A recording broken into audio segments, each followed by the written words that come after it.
What is up? I'm here with my group right here. My name is Beau Corrales. My name is Lissie, Rivera. I'm Leanne Summers. I'm Dazz, Newsome. We have came together to set out on a research project to figure out whether or not the U.S. needs an official language or not. We will be conducting research all individually and then coming back together at the end to see how we feel about whether or not the U.S. needs an official language. And on top of all that, we will be finding some interviewees that are bilingual here in the U.S. and asking them how they feel about it. Let's go. The history of language in the United States is a long lineage. We are a country of immigrants that is made up of people from various countries around the world that have their own unique language. The diversity in language began with European immigration. By 2010, the number of people in the United States who spoke another language other than English increased to 39%. From the Louisiana Purges in 1803 to World War I in 1914, different historical events have impacted who's coming to this country and what languages are spoken here. America has a special legacy as being a colony that became a major colonizer. With this history, we've seen English emerge as this language of the majority and enjoy de facto status today. Part of this also means that native and immigrant languages are minoritized and over time eliminated. France, being a major colonial power like the US, minoritizes regional languages like Breton, but provides immigrants with language and culture courses that aid in their assimilation. Canada has made two languages official, French and English, to prevent inequality for either type of speakers in any of the regions. The UK, the former colonizers of the United States, also have English as a de facto language. In less historically powerful countries, you'll find that there are typically more than one official language or programs in place to protect minority languages. For instance, in India, Hindi and English are used for conducting government and economic business across the union, but in each state, the residents or representatives decide which languages are spoken, and English or Hindi are not required for citizenship. In addition, the Constitution denotes 22 languages total.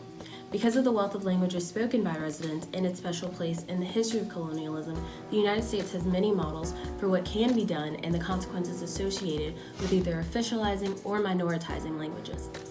There's no question that language has an immense impact on our day-to-day interactions. The ways in which society and communities function on a daily basis heavily rely on the communication that's used amongst them. However, it is important to understand that an official language does not imply that it is the main language or indigenous language of that country.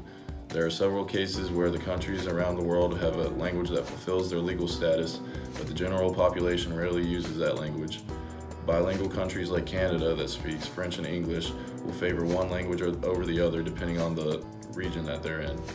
Location plays a large role in the majority of multilingual countries. In places like Zimbabwe, it is clear to see that the primary languages spoken there changes along with the changing of the region. Because of this, many multilingual countries must work to make sure they can accommodate for the many languages that are spoken within their country. Although English is the de facto language in the United States of America, there is an increasingly large population that speaks additional languages. The last U.S. Census reported that 21.8% of our population speaks a foreign language at home. Out of those, the largest include Spanish, Chinese languages, French, and French Creole. This data, however, has been misinterpreted.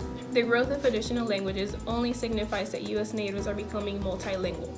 All across the U.S., our population is becoming more linguistically skilled, yet some people exhibit anger when they hear others using additional languages. English is not a dying language, and people are not speaking less English now than they were before. The fact that some people are protecting it as if it were in danger is just inaccurate. As a society, we should embrace the fact that our citizens are becoming more diverse and educated in additional languages. My name is Onyedikachukwu Ezechuku Okofor, and I speak the Igbo language from Western Nigeria. Honestly, it really shouldn't. Well, no matter what language you speak, if you're a citizen, you're a citizen. That's just my opinion. I guess if you speak your language, if you're able to speak a language to somebody else, then it's like a connection. And that connection, no matter what country you are from, you feel connected to that country through that language. No, this country was built on people that spoke many different languages, so it really shouldn't matter. Or Zulu. I speak French, Arabic, English, and Mandingo. Language is a way to connect with people and identify cultures, as well as being from a place with a melting pot of different ethnicities and cultures. It's an easy way to connect and learn new things and get to know people. As previously stated, it helps people connect, and also it can. I mean, I don't think it really identifies people with their country, but more so with their culture. So that's how I feel. America is nothing in America is truly American in a sense. I don't think America needs an official language. Hi, my name is Odalis Aleman, and I speak English and Spanish. I think it doesn't because being a citizen doesn't really there isn't a language associated with being a citizen, and I think that being a citizen is more about the culture and not the language aspect of it. So I think for me personally, knowing Spanish helps me identify with Latinx roots, and it helps me build more of a community with other people who also speak Spanish and are also Latinx. I do not think the US needs an official language. I think part of the beauty of the US is that there's so much diversity and there's so many different languages spoken across the country. So I think having an official language would minimize that and just go against what our culture is. So after all that research and interviewing, we kind of wanted to pose those same questions to ourselves. And so one of the questions was, of course, how does language come into the conversation with what it means to be a citizen? Any ideas, Lissie? Yeah, I mean, language isn't really tied to any citizen, and it shouldn't be. We have so much diversity here in the U.S., so many people coming from so many different places, different cultures, different native origins, that it really is a melting pot, and we shouldn't have the idea that language is just a direct line to citizenship. I'd also say that for this country, I guess it, in a logistical sense, it comes up whenever taking courses to become a citizen, because everything is conducted in English. The swearing in ceremony is conducted in English. So logistically, I guess that's how it comes into the conversation. The other question was about how does language help people identify with their country? Any ideas? Yeah, I can speak on that one. I mean, I definitely think that language can bring people together, and it gives cultures something to relate to and to have something in common. But I definitely think that language can correlate with culture.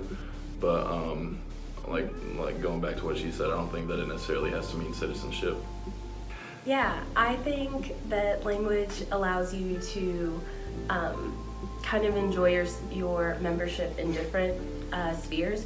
So, most of us in this country speak English, and so that's a way for us to strongly identify as American. But, if you have Native American roots, then if you can speak that language, that kind of allows you to feel closer to those roots. If you are French Creole, then that allows you to kind of maintain that membership.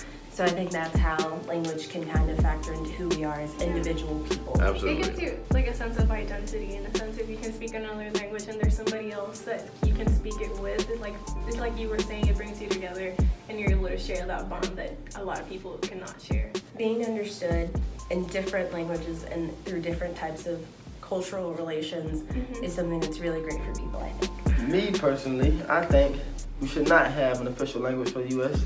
because we got so many different cultures. How would we say this is the right language for these type of people, and they've been speaking this language their whole life? Definitely. I mean, the U.S. was kind of built on the premise of the freedom of speech, and I think the freedom of speech goes to the freedom of whichever language you want to speak in. Additionally, I'd say that if there was going to be something policy-wise in terms of languages, it should be for the protection of indigenous languages that came before English. My name is Onyedikachukwu Izuchukwu Okofor,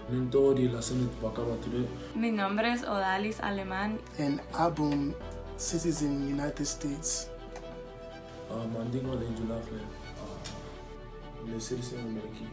Y yo soy ciudadana americana. I'm down here in downtown Chapel Hill, and a lot of multilingual countries, they use multiple languages on their street signs and road signs to help people identify with helping everybody out and be on the same page. So we wanted to give an example of that down here in downtown Chapel Hill. Go ahead, Dazz.